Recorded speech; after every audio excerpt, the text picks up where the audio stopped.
Driver को कहता था कि जीप ऑफिस पे ले आना, मैं तो साइकिल पर ही आऊँगा।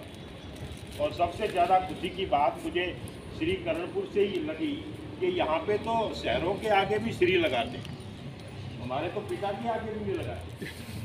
वो पूछते हैं तेरे पापा का नाम क्या है, जो कहा जी रामफल है, वो बाप के आगे भी नहीं लगाते। तो बहुत ही कल्चर जो है राजस्थान का, उससे मैंने बहुत कुछ सीखा है। जल संरक्षण और जल संचय की बात है तो वो राजस्थान से सब नीचे है। और राजस्थान में बताऊं, अभी तक मेरे 18 राज्यों की यात्रा में राजस्थान इज द बेस्ट।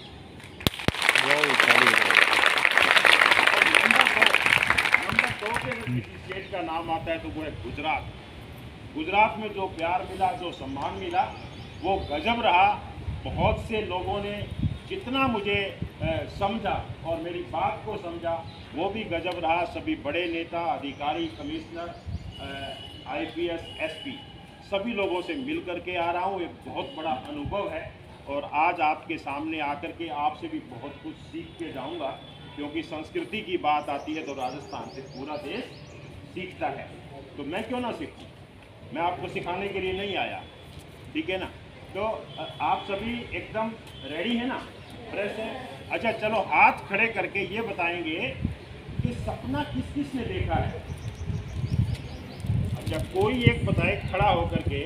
देखिए यहाँ मेरी जो 15-20 मिनट में आपके बीच में रहूँगा, उसके बाद आप में से 2, 3, 4, 5 कोई भी लड़की यहाँ आकर के बोलेगी किस चीज़ पे, पर्यावरण और जल के ऊपर।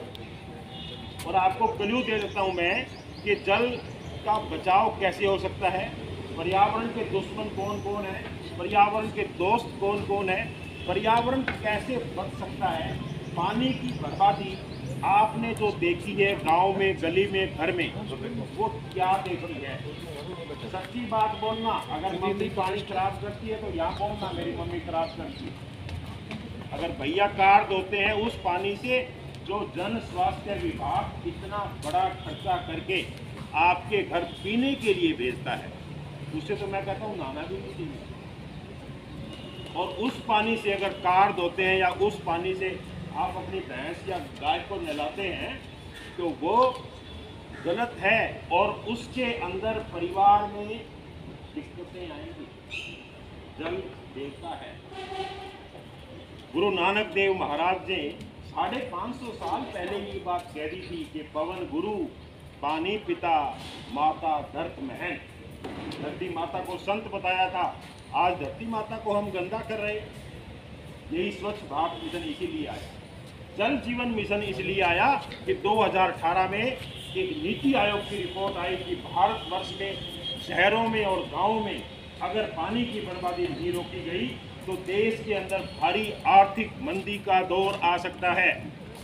उद्योग धंधे बंद हो सकते हैं, फैक्ट्रीज बंद हो सकती है। बेटा कोई भी काम पानी के बिना नहीं होता। पानी हमारी दूसरी जरूरत है। पहली जरूरत क्या है, कोई बच्चा बताए हाथ खड़ा करके, पहली जरूरत क्या है इंसान की, यह बताओ। सबसे पहली जरूरत हमें क्या है जीने के लिए, ये तो दूसरी है। पहली ऑक्सीजन, किसने बोला, पहली कौन सा, एक तो पहले इसका हो गया, बाद में देंगे। बहुत अच्छी बात है। ऐसे ही जो यहाँ बोलेगा सभी को इनाम मिलेगा। तो सपना किस किसने देखा, आपने खड़ा होकर बताओ मैंने क्या देखा, सपने में क्या देखा था। देखो मैं आज यहाँ पर एक IAS, एक IPS और एक RAS बना के जाऊँगा। अब किस किसने बनना है SP या कलेक्टर, वो आप फैसला कर लो। ये गारंटी है, एक बना के जाऊँगा 2 दिन आज। बताओ सपना बताओ। क्या सपना देखा, कोई रात को कोई आगड़ आया मार दिया, ऐसा कोई देखा? RAS नींद में देखा कि खुद क्या पहले नींद में देखा था क्या? नींद वाला नहीं, अरे नींद वाला कोई सपना थोड़ी होता है। नींद वाला बकवास, कोई काम नहीं, कोई पटान। Very good. सपना वो होता है जो आपको सोने नहीं देता, जो खुली आंखों से देखा जाता है। ठीक है। तो सपना ऐसा देखो, क्या देखो कि अगर कुछ करना है, आपका जो सपना है, आज ही बेटा घर जा करके दीवार के ऊपर, पीछे आवाज आ रही है, किसी को नहीं आ रही तो हाथ खड़ा करो। आज ही अपने घर पर, अपने कमरे में, अपने रूम में एक दीवार के ऊपर लिख करके टांग दो कि मैं वर्ष 2030 में श्री गंगानगर की कलेक्टर बनूंगी। आज ही करना है, कल नहीं करना। छुट्टी होने के बाद घर जाकर के पानी मत पीना। अगर कुछ करना चाहते हो तो पानी बाद में, पहले लिख दो कि मम्मी मैंने तो लिख दिया। और ये साल नहीं टपेगा, 25 या 30 जो भी आप लिखोगे उस साल को तो बस बनना है। उसके बाद आपने ये देखना है कि 22 चला गया, 5 साल बाकी है, 23 भी चला गया, 6 बाकी है, मुझे तो बनना है, मुझे तो बनना है। जब आप ये सोचना शुरू कर दोगे तो प्रकृति आपके साथ आ जाएगी और कोई भी रुकावट दुनिया में आपको वो बनने से नहीं रोक सकती। जरूरी नहीं है कलेक्टर, आप देख सकते हो खिलाड़ी बनना है, सिंगर बनना है, डांसर बनना है, कुछ भी भाला फेंक सकते हो। फेंका ना उसे नील चोपड़ा, हाँ फेंक दो, पैसा ही पैसा, नाम ही नाम। करना है बस। मैं जो यात्रा कर रहा हूँ किसी के कहने से नहीं कर रहा, ये अंदर से आवाज़ आई, और जिस दिन अंदर से आवाज़ आ जाएगी उस दिन कोई नहीं रोक सकता। कितने ही लोगों ने मेरी जान खिंचाई की होगी, कितने ही लोगों ने बुराई की होगी कि ये साइकिल पागल है, और मैंने जिसने मुझे पागल कहा मैंने कह दिया कि आज मैं कामयाब हूँ, इसको बुराई करा। जिस दिन लोग आपको ये कह दे कि लड़की तो पागल हो गई, ये समझो कि आप कामयाब हो गए, उस आदमी को बुराई गिरा देना। वो आपका सबसे बड़ा प्रेरणा जो है वही आपकी है जो आपकी बुराई करता है। जो आपकी भलाई करता है वो आपका नहीं हो सकता। और एक किसी ने कहा कि ना राहबर ना राह गुजर से निकलेगा, हमारे पाँव का कांटा हमी से निकलेगा। न राहबर न राह गुजर से निकलेगा, हमारे पाँव का कांटा हमी से निकलेगा। और वो देखिए एक फकीर गा रहा है, तलाश कीजिए खजाना यहीं से निकलेगा। खजाना जो है वो आपके मस्तिष्क के अंदर है, वो आपके दिमाग के अंदर है। कितनी बड़ी मुसीबत आ जाए, कितना ही बड़ा संकट आ जाए, यूँ समझना कि ये अच्छा हो गया। जब भी जीवन में संकट आए वो आपका मोड़ है लाइफ का। अगर आप उस संकट से हार गए तो सीधा मौत, और अगर उससे लड़ लिए तो सीधा उस पावर पर, उस कुर्सी पर जहां APJ अब्दुल कलाम पहुंचे। वो तो आत्महत्या करने की पहाड़ी के ऊपर चढ़ गए। शिवानंद जी संत थे किसी केस में, उन्होंने कहा भाई एक बच्चा परेशान है, मैंने बेटा इधर आओ, क्या बात है? कहता मैं तो अपनी बहन से बस का किराया लेके आया था और मेरा इंटरव्यू था, मैं इंटरव्यू में फेल हो गया, अब मेरे पास जाने का किराया नहीं है, मैं बहन को क्या बोलूँगा? तो मैं जीना नहीं चाहता, मुझे इस ज़िंदगी में कुछ नहीं नज़र आ रहा, सब अंधेरा है। तो उस संत ने कहा चलो आओ पहले खाना खा लो फिर मर जाना। तो वो खाना खाया तो बोला क्यों, क्या हुआ? कहते हैं ऐसे ऐसे मेरे साथ हुआ। कहता है अरे बहुत अच्छा हुआ। बोला जी वो कैसे?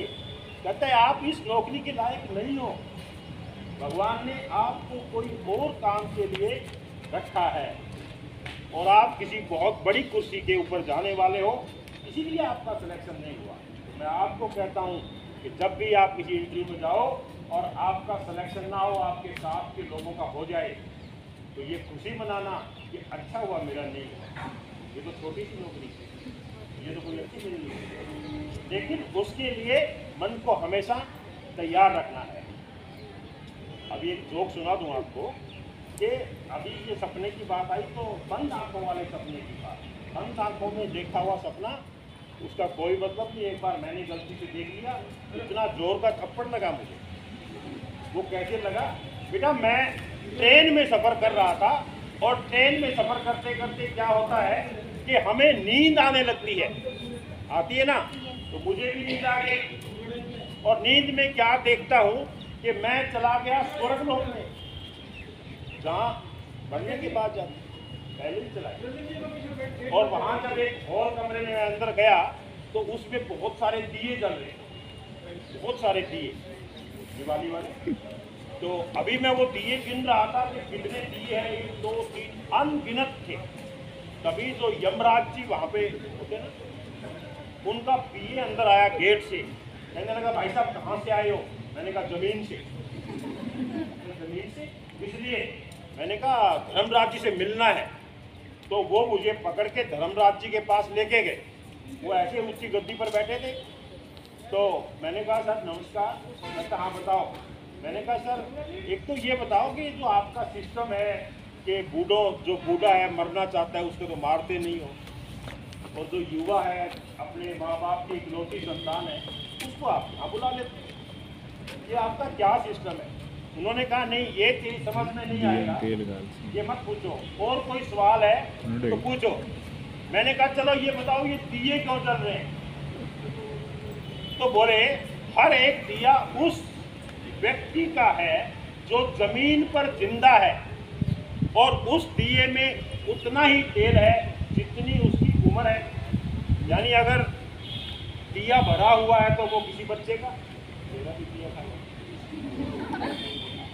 अगर दिया आधा है तो वो सर बैठे मोबाइल बना रहे मेरी। और दिए में अगर तेल कम है तो आप समझ गए, यानी कि दिए में तेल कम है तो वो बूढ़ा हो चुका है, और जब दिए में तेल होगा खत्म, दिया बुझ जाएगा और हम उसको यहाँ बुला। तो मैं सर बहुत डरा हुआ था। मैंने जल्दी जल्दी में मैंने कहा सर मेरा दिया कौन सा? तो बोले कि ये आपका दिया। अब उस दिए में तो 1 बूंद तेल बाकी था, तो इसका दिया भरा पड़ा था वहाँ पे। मैंने कहा इसको ही खाली कर देते, ज़्यादा नहीं निकाला, थोड़ा सा लीटर की मेरा तेल निकाल के। तो मैंने तेल बेटा कैसे निकाला? उंगली से। तुम्हें पता है ना मैं ट्रेन में सफर कर रहा हूँ, बंद आंखों से सपना देख रहा हूँ, सवारियाँ बहुत खड़ी है।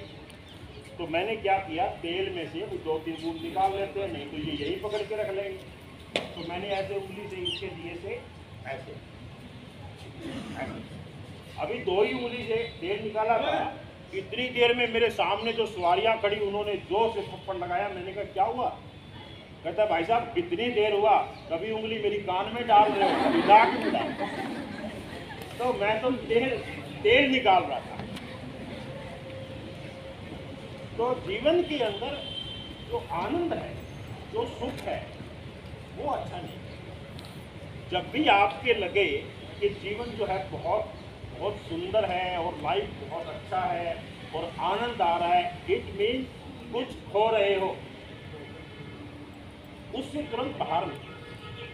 कंफर्ट जोन उसको बोलते हैं कि जब आप इजी फील करते हो तो उसमें रहना आपकी प्रतिभा को, आपकी ग्रोथ को, आपकी ऊंचाई को रोक देता है। इसलिए हमेशा मेहनत और संघर्ष जो है वो जीवन है। संघर्ष करते रहोगे तो आप आगे बढ़ते रहोगे। और जब भी लाइफ में लगे कि अभी तो लाइफ बेकार है, जीवन का मज़ा नहीं आ रहा है, कुछ तो लड़के जो कोटा में और कुछ बड़े हमारे उधर से है ना, 10वीं पास करी, बोला कोटा छोड़ दिया तो वहाँ पढ़ेगा। अभी क्या है कि उसके ऊपर वो थोप दिया जाता है कि तुझे IIT करना है, तुझे IIM करना है, और बड़े होकर के अच्छी नौकरी लग के 5 लाख रुपए महीना हमें ला के दे। जो बच्चा इसलिए पैदा किया था कि कमाई करके ला के दे आपको, उसको प्यार नहीं देते। और होता क्या है कि जब उसको पूरा प्यार नहीं मिलता और वो पढ़ाई में उसका ध्यान नहीं लगता, तो वो ये सोचता है कि मैं घर माँ बाप को जाकर के क्या कहूँगा, मैं तो IIT नहीं कर सकता। तो क्या करते हैं कि वो पंखे के लटक के अपनी जान देते। तो ये बहुत ज़रूरी है। माँ बाप के लिए मैं कहना चाहूँगा कि अपने बच्चों को प्यार दो, ना कि उनको पैसा कमाने की मशीन समझो कि नहीं तेरे तो ये करना है। बच्चे को वो करने दो जो उसको अच्छा लगे। उसको देखेंगे कि उसकी हॉबी क्या है, उसका ध्यान किस चीज़ में जा रहा है। तो ये कार्यक्रम तो काफ़ी लंबा भी हो सकता है, ज़्यादा समय नहीं लूँगा, मौसम भी ऐसा है, गर्मी भी है, उमस काफ़ी ज़्यादा है। आपसे विदाई लेंगे और बहुत बहुत आभार। आप सभी जो है जल के ऊपर काम करें, पर्यावरण के ऊपर काम करें।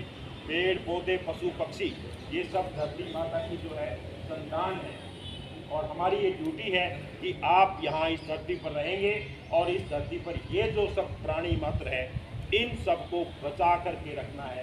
लेकिन हमने क्या किया, राजस्थान को छोड़ करके हमने क्या किया, उनको मार कर खाना शुरू कर दिया। इसीलिए प्रकोप, इसीलिए कोरोना।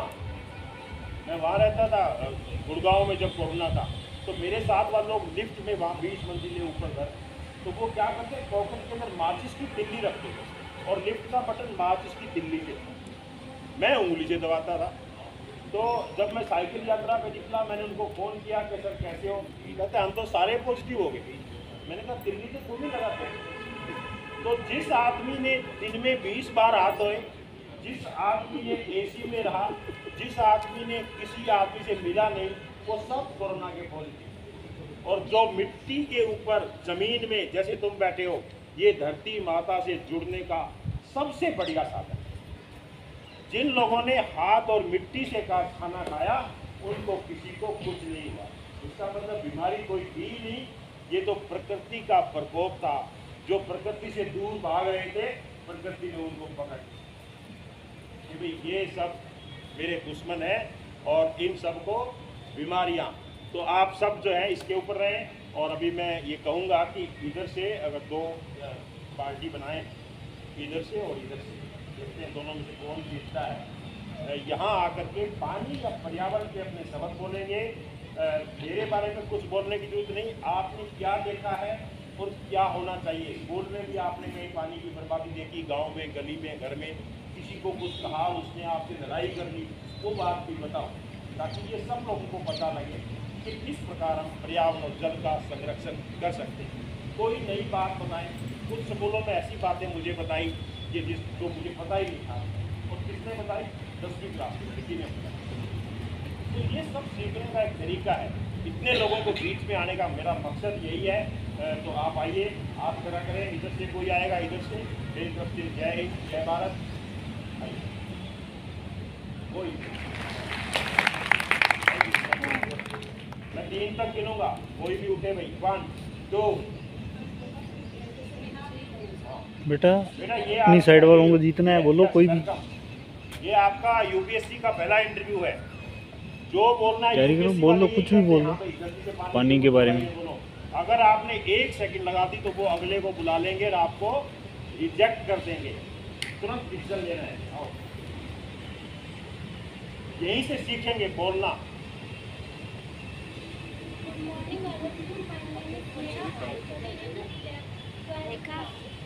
मैं आज आपको बताना चाहती हूँ, बच्चा कब सीखता है, बच्चा माता पिता से ही सीखता है। माता पिता जब पानी की बर्बादी करेंगे तो वो देखा है वही करेगा। क्या बात है, ब्यूटीफुल, वाह।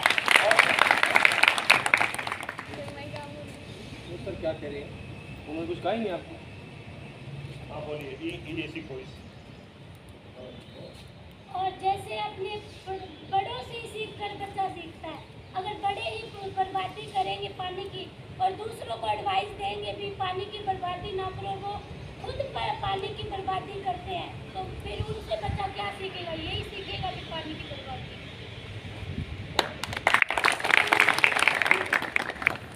समझिए बेटा, किस चीज़ को बोलना है, तो बहुत ईजी है, कोई चिंता की ये सब मूर्ख है। तुम्हें सुनने के लिए बैठे, वैसे मेरे को कोई सुनता नहीं है, इसीलिए मैं स्कूल में जाता हूँ कि वहाँ वाले काम आ गए, सुनना ही पड़ेगा। तो बहुत बढ़िया है, इनको बताना है कि पानी जो है वो कितना महत्वपूर्ण है और उसको हमें कैसे बताना है। तो तरीका आपके पास है पानी को। ये नहीं है एक स्कूल में कहने लगे सर जी पिछले सर्दियों में तो हम नहाए ही नहीं, पानी खूब बचाए। तो पानी बचाना नहीं है, पानी का प्रबंध करना है, मैनेजमेंट। सबसे ज़रूरी तो ये है कि हमारे पास जो पानी पड़ा है उससे हम ज़्यादा बचाएं।